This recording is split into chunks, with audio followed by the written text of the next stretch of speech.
Usa ka gigong miyembro sa Dawla Islamia Maute Group nga lakip sa gikaengkwentro ug pagkapatay sa unom ka sundalo sa Munay, Lanao del Norte, misurrender sa Lanao del Norte Police Provincial Office. Pasado alas 2 sa hapon adlawng Lunes, mitahan sa opisina ni Kauswagan Lanao del Norte Mayor Romel Arnado ang usa ka alias Ekrima, miyembro sa Dawla Islamia Maute Group nga nakabase sa Bukiron nga bahin sa Lanao del Sur.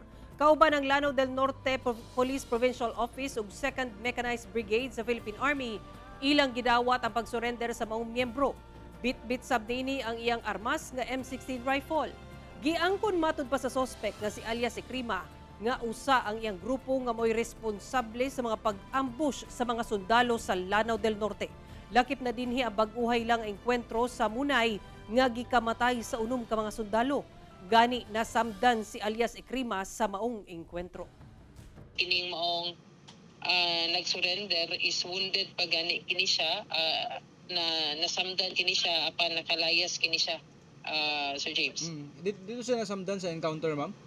Yes, dito siya nasamdan sa encounter.